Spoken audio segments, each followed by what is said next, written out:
Example of, how quickly our country can get divided. Nashville is a pretty blue area right here within the city, but you drive 10 miles and you can find incredibly differing viewpoints and opinions from far more conservative folks in Tennessee.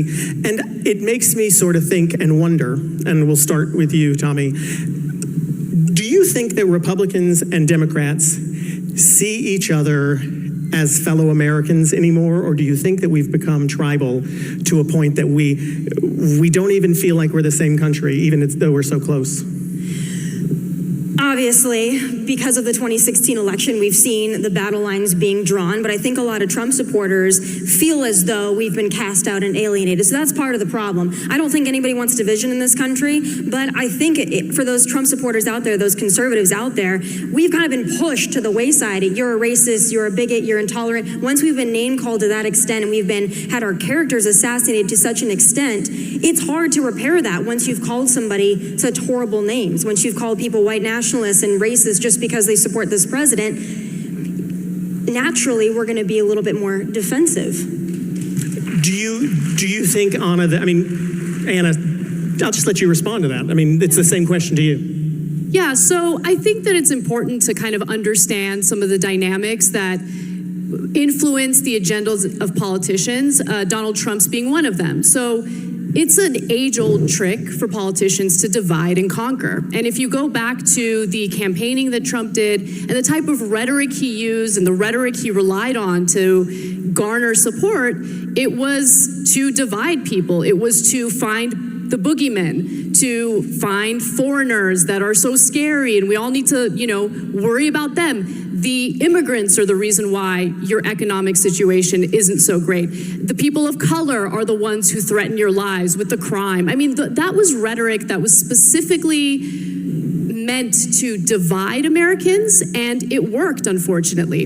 And the thing is, I think it's important for people to really take responsibility for the rhetoric that they use in the various political debates that they engage in. So while I don't believe that every single Trump supporter is a racist or a bigot, you got to understand that when you have the president referring to people who take part in a white nationalist march as very fine people, well, he's basically making excuses for individuals who are literally chanting things like, the Jews will not replace us.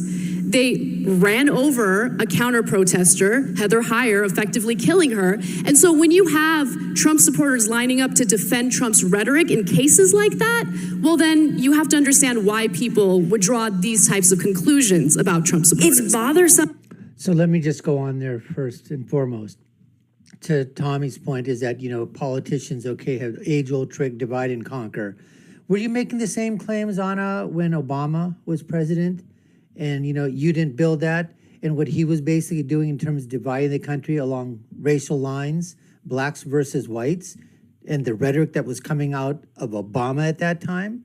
Did you mention any of that thing? Did you mention the racism and the bigotry that was occurring at that point? No, I don't think you did. I never heard of it. I never heard anybody on the progressive side or anybody in the media. You guys were prostrating and genuflecting and bending over backwards and forwards, no Vaseline being used to get it up the shaft, from Barack Obama and his acolytes. And the same thing happened with so many others on the left. Black Lives Matter. They're not racist. They're not bigots. They're really? They're not? And then you have the audacity to say that this president and the conservatives and Republicans are, racist and bigots. The age-old trick is coming from your playbook, because all you do is, if you can't defend the position, you're a racist, you're a bigot, you're a homophobe, you're this phobe, you're that phobe, you're against everybody.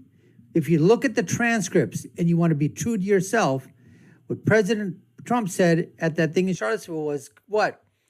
There were people, and there are nice and fine people on both sides, but he wasn't talking about the ones that were marching to Nazi flags and doing the white power salute. He was talking about those people that were there to defend the statues and defend the history of this country. That's what they were doing there. To me, though, that Democrats, It's bothersome to me that Democrats do not call out Antifa, that they do not call out the numerous cases of conservatives being attacked.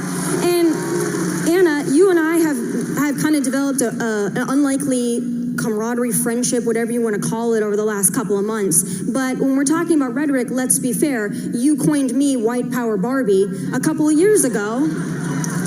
So had never met me. So that's what a lot of conservatives go through, is that you never met us, you never talked to us. Now, I will say something in Anna's case. Listen, we all say things, and listen, if you can't, I understand white power Barbie, okay, it has its connotation, it has its underlying meaning.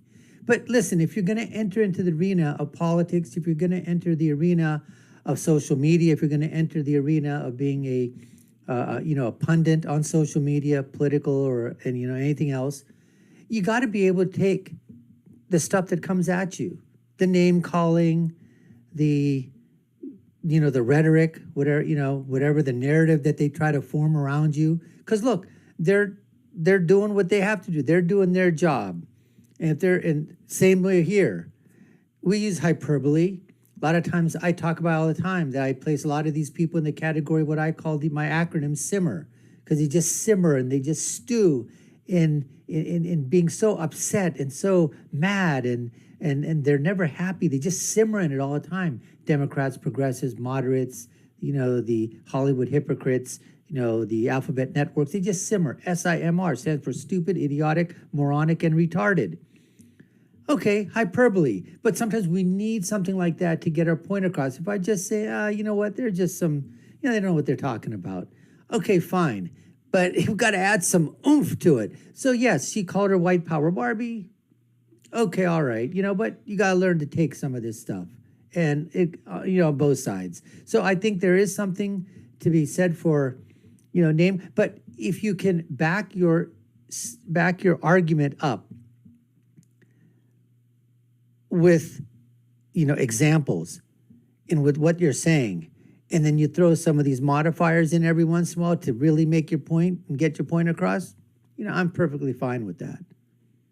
As you look at our viewpoints, and all of a sudden you can say I don't agree with her politics, you can say I don't agree with what she says, I don't like the facts that she uses, I don't like her support for this president, but when you blanketly just call somebody a white power Barbie or a white nationalist because you disagree with their politics, that's going too far. That's rhetoric that's also dangerous. So I think that's a fair point, but I also think that it's important to understand what motivates that type of rhetoric, right? So look, when you are on television and you're saying things about how it's important for us to have as much access to guns as possible so we can defend ourselves against migrants at the border, that's effectively messaging to people we should shoot migrants as they're coming to the border to seek asylum. That's just so stupid. And just again, I have to say just what I said. There's a simmer going on again. The simmer is going on again. Stupid, idiotic, moronic, retarded. Just because you said that we need guns to defend ourselves means that's going out to say, you know what, start shooting people? I mean, what the hell? See, this is the problem, folks. This is the problem. This is what causes us to use the hyperbole that we use.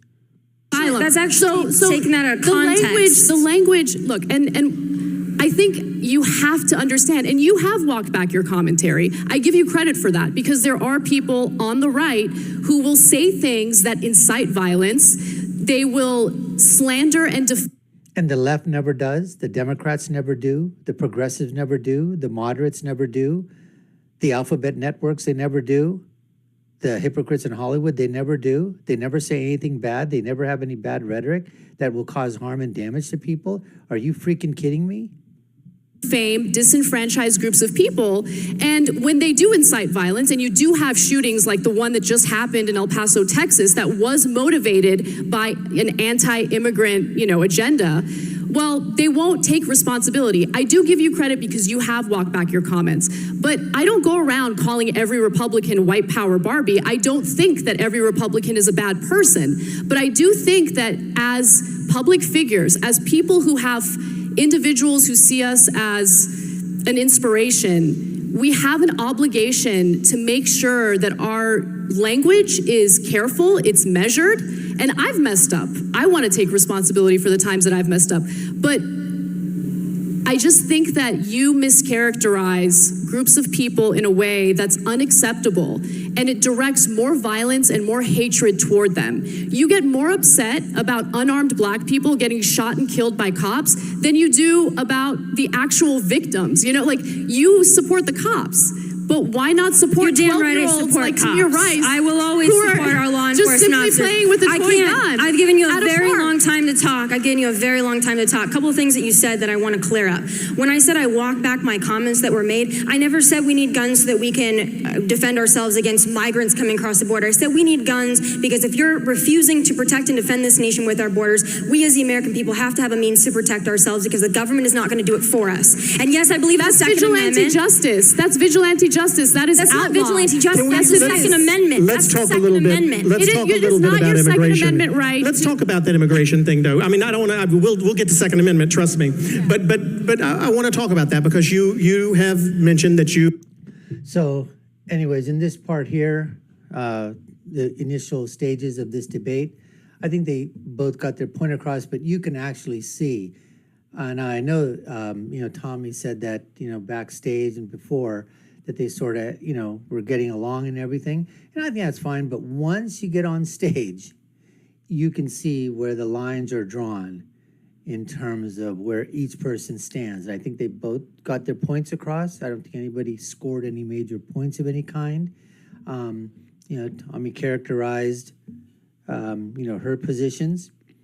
Anna basically is sort of trying to attack Tomi on basically, again, this is what they try to do, frame the perspective, frame the narrative, frame the debate around, white, elite, racist, bigot, this is what you've said before in your commentary and stuff like that. So I think in this regard here, pretty much even so far in the beginning stage of this debate.